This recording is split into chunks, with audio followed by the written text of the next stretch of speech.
आगामी जिल्हा परिषद पंचायत समिती निवडणुकाच्या पार्श्वभूमीवर नारायण राणे यांनी कोकणात मोठं शक्ती प्रदर्शन केले आहे। कणकवली येथील कार्यक्रमात बोलताना नारायण राणे यांनी विविध विषयांवर भाष्य केले आहे। यावेळी त्यांनी राजकारणातून निवृत्तीचे संकेतही दिले आहे। सिंधुदुर्गमधील आपल्या भाषणात नारायण राणेंनी एक धक्कादायक किस्साही सांगितला। याबाबत सविस्तर माहिती जाणून घेऊया। त्या पहिले चॅनलवर नवीन असाल तर चॅनलला सबस्क्राईब जरूर करून घ्या। सिंधुदुर्ग जिल्ह्यातील कणकवली येथे भाषण करताना नारायण राणे म्हणाले, आजच्या कार्यक्रमाचं आयोजन करण्याचा उद्देश मला माहीत नाही। नारा एकच हे काय आहे असं मी विचारलं, कारण सर्वत्र नारा एकच असे बॅनर लागले होते। जेव्हा विचारलं तेव्हा समजलं की नारा एकच म्हणजे नारायण राणे हे इथं आल्यावर समजलं। मी भाजपमध्ये आल्यावर सांगितलं होतं की भाजप हा माझ्या आयुष्यातील शेवटचा पक्ष आहे। मी जगेन तर मानाने जगेन असं मानणारा राणे आहे।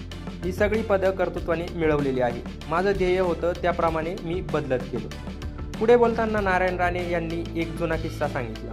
त्यांनी म्हटले की मी एक उपशाखा प्रमुखात करणार होतो, पण शिवसेना प्रमुख बाळासाहेब ठाकरे यांनी मला समजवलं म्हणून मी खून केला नाही। मात्र ही कधीची गोष्ट आहे याबाबत माहिती समोर आलेली नाही। आजच्या भाषणात नारायण राणेंनी राजकारणातून निवृत्तीचेही संकेत दिले आहे। नारायण राणेंनी निवृत्तीचे संकेत देताना म्हटले की मला कोणत्याही पदाची अपेक्षा नाही।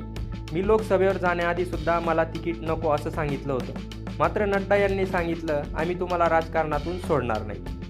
मी खमीणघोर आहे, मी कोणापेक्षा कमी आहे असं कधीच मानत नाही।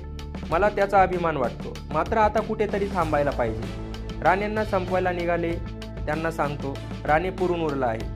माझी रास गुरु आहे, ती स्ट्रॉंग आहे। मी कार्यकर्त्यांना सांगायला आलो आहे की राणे संपणार नाही। कुटुंब म्हणून राणे कुटुंब कायम एकत्र राहणार।